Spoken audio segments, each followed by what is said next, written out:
Right now, across western Colombia, thousands of people are digging. They are working through a second exhausting night under floodlights and the beams of hand torches, pulling at broken concrete with cranes, with picks, and with their bare hands. They are stopping every few minutes to call for total silence, straining to hear a tap, a cry, a whistle, any sign of life from beneath the rubble of collapsed apartment blocks, offices, and homes. This is the situation in Colombia at this hour, a nation in the middle of a frantic, desperate race against the clock, 2 days after the most powerful earthquake it has recorded this century tore through its Pacific coast and its coffee-growing heartland. Here's what we know right now. On Monday morning at 7:34 a.m. local time, a magnitude 7.4 earthquake struck western Colombia. Its epicenter was near San Jose del Palmar, in the remote, mountainous department of Chocó, roughly 150 miles west of Bogotá, and it struck at a depth of about 107 kilometers, deep inside the earth. That depth is why the shaking was felt across an astonishing sweep of territory, through the cities of Pereira, Cali, and Manizales, up to the capital Bogotá, and across the borders into Ecuador, Panama, and toward Venezuela. And now, 2 days on, the true scale of what it did is still coming into focus, and the numbers are grim, and they are still climbing. Let's start with the human toll, because that is what matters most, and because it captures the fog of a disaster still unfolding. As of this reporting, the confirmed death toll has climbed past 250, by some counts, assembled from city-by-city figures, with roughly 100 killed in Pereira, around 95 in Cali, and more in Chocó and elsewhere. Official national figures from the government have at times run lower, closer to 180, and the counts remain provisional and disputed, as different authorities tally different areas. What is not in dispute is the trajectory. The toll has risen steadily with every passing hour, and officials have warned repeatedly that it will keep rising as rescuers reach areas they have not yet been able to access. Beyond the dead, the injured number in the thousands, by some counts more than 2,500, and the number of people reported missing ranges from the low hundreds in official tallies to nearly 4,000 in civilian-run databases. Behind every one of those numbers is a person and a family waiting for news. That gap between the official count and the civilian tallies tells its own story about the chaos of a disaster still in motion. Right now, thousands of families are doing the most agonizing thing imaginable, moving between hospitals, shelters, and collapse sites, scanning lists of names, showing photographs to anyone who will look, searching for a husband, a daughter, a grandparent who has not answered a phone since Monday morning. Some of the missing are tracked, some are injured in overwhelmed hospitals and simply not yet identified, have been separated from loved ones, and are themselves searching. Volunteers have set up informal databases and social media threads to try to match the found with the searching, and it is partly why the missing figure swings so wildly depending on who is counting. Each name on those lists is a story still unresolved, and for the people holding those photographs, every passing hour is its own kind of agony, because the situation right now looks very different depending on where you are. Start with Cali, Colombia's third largest city and one of the hardest hit. At least 20 buildings have collapsed here, and the city's mayor confirmed that people were trapped inside some of them. Emergency crews set up tents to coordinate the rescue, and volunteers poured into the streets to help, working with picks, with basic tools, and with their own hands. They formed human chains to pass broken bricks and masonry, hand to hand, stopping every few minutes to listen. And in one of the moments that has come to define this disaster, rescuers at a pancaked building called out for anyone trapped below to whistle, and from beneath the concrete someone whistled back. They pulled a man and a baby alive. Elsewhere in the city, a dust-covered infant was carried through a crack in a shattered wall, and crowds cheered as a woman was lifted out on a stretcher. But the city is also on edge in other ways. A nighttime curfew has been declared, and additional police and military have been deployed amid concerns about looting. A clinic damaged by the quake had to be evacuated, its patients moved into beds set up inside a school gymnasium, and a major festival celebrating the region's Afro-Pacific culture, an event that draws hundreds of thousands of visitors to Cali, has been suspended as the city turns everything it has toward the emergency. Then there is Pereira in the coffee region, the city that has, by some counts, suffered the highest death toll of all. Here, in a city of more than 500,000 people, the electricity was all but gone. Through Monday night, residents navigated blacked-out streets by torchlight while volunteers combed the ruins of collapsed buildings. Rescue crews brought in a crane and a fuel truck to keep operations running around the clock at one flattened 6-story building of shops and offices where 2 girls were believed to be trapped beneath the debris. And in one harrowing episode, 16 passengers were left stranded in the cars of the city's aerial cable car system, suspended in the air for roughly 6 hours after the shaking, before rescuers were finally able to bring every one of them down safely. Many people here have been too frightened to go home. They spent the night sleeping in the streets, some because their homes were damaged, others simply terrified that another aftershock could bring a weakened building down on top of them. One resident described the feeling that has settled over the city, a sense of not knowing, since the moment the ground shook, what will become of their lives. And that uncertainty is compounded by the collapse of the basic systems that modern life depends on. Across the hardest-hit areas, the lifelines have been severed all at once: electricity, running water, telecommunications, and the roads that connect one town to the next. For survivors right now, that means more than inconvenience. It means no water to drink, and none for the rescuers. It means phones that can't reach loved ones. It means hospitals running on backup power as the injured keep arriving. It means aid that can't move quickly because the very roads it would travel are blocked or broken. This is happening too, in the beating heart of one of the world's great coffee-growing regions, an area whose steep green valleys supply a significant share of the world's coffee and carry deep cultural meaning for Colombia. The disaster has struck not just homes and buildings, but a landscape and an economy that millions of livelihoods depend on. Restoring those severed lifelines is now a race running in parallel with the search for survivors, because without water, power, and open roads, every other part of the response moves slower. In Manizales, the damage tells its own story. The image seen around the world was of the city's historic neo-Gothic cathedral. One of its 2 bell towers sheared clean off and sent crashing down into the street below. The city's mayor reported that around 60 buildings had either totally or partially collapsed, and that the city had already received thousands of requests from residents to have their homes inspected. A task, he said, that would take a month or more. Thousands of people have been affected and hundreds have moved into emergency shelters. The city suspended all 3 lines of its own cable car transit system after inspectors found structural damage at one of its stations. And a nighttime curfew was put in place here as well, as the city tried to keep order and keep people safe through the dark hours. But perhaps the greatest unknown right now lies closest to the epicenter itself. The rupture was centered in a remote, rugged, mountainous stretch of Chocó, a region of few roads and scattered communities, exactly the kind of terrain that is hardest to reach after a disaster.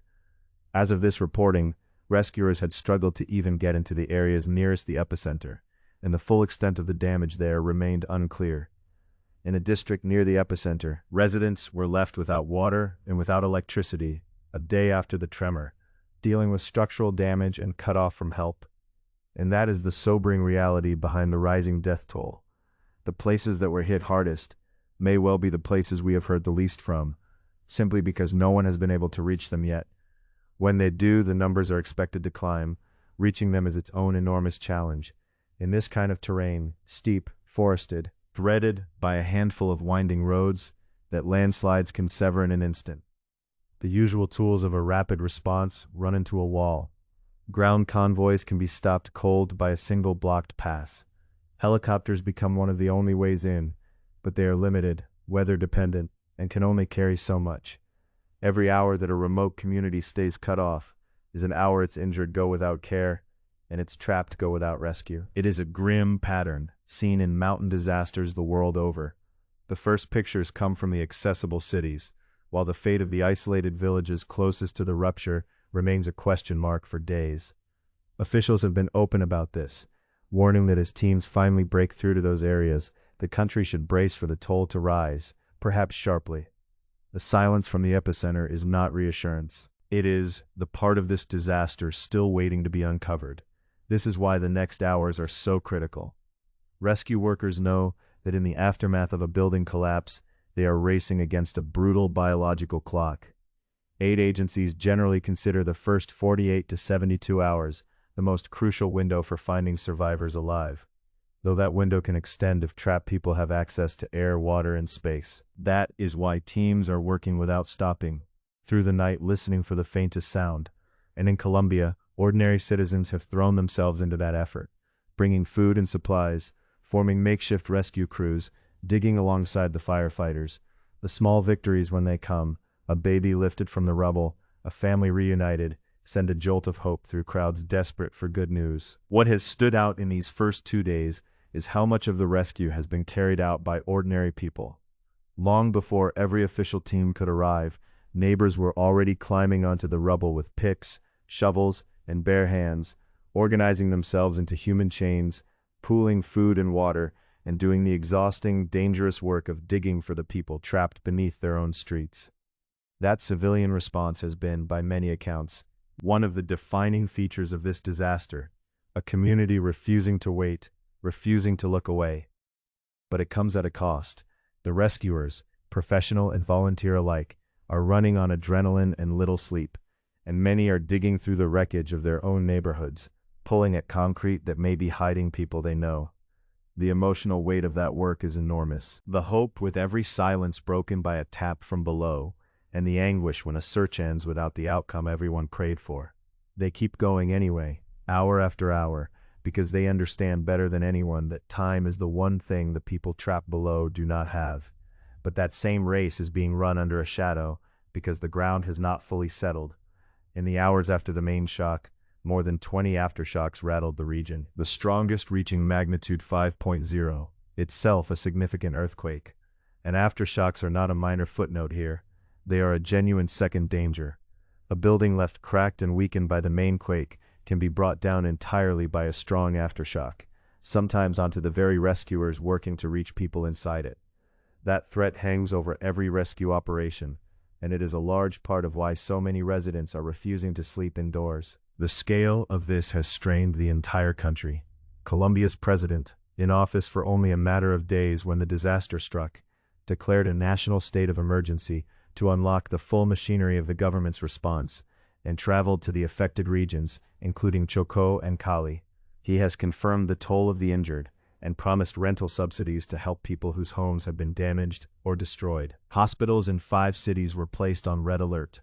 Nighttime curfews were imposed in Cali, Armenia, and Manizales, and additional security forces were deployed amid the looting concerns.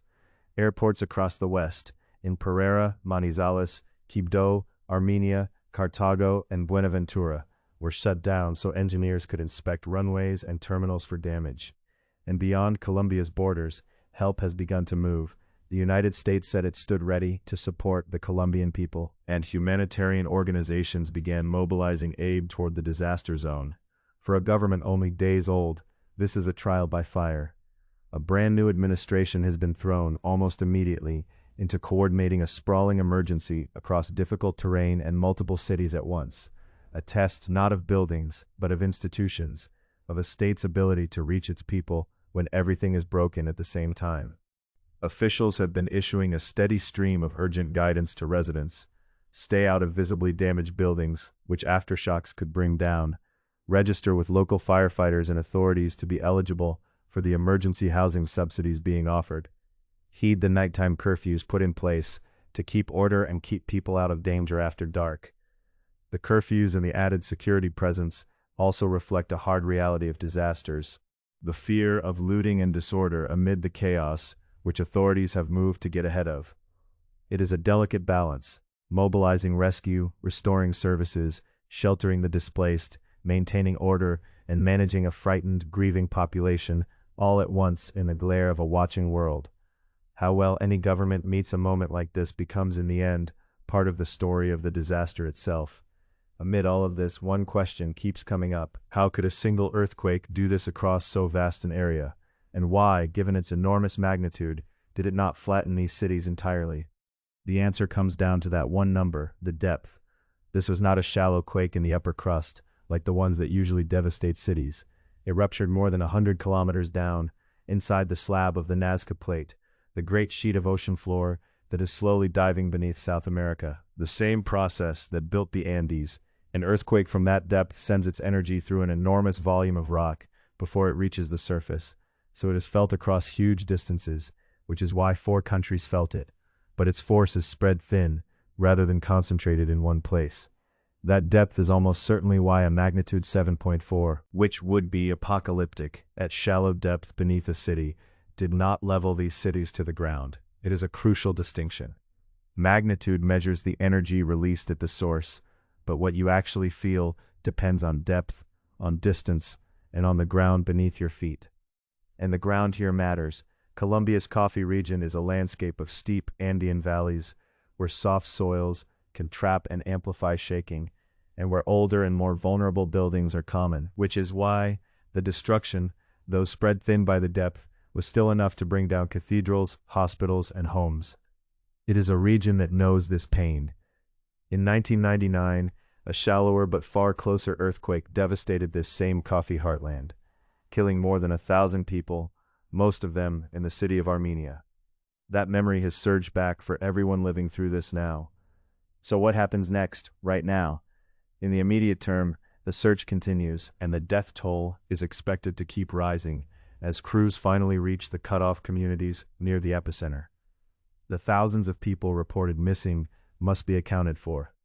The displaced, those sleeping in the streets and the shelters, need water, food, power, and safety.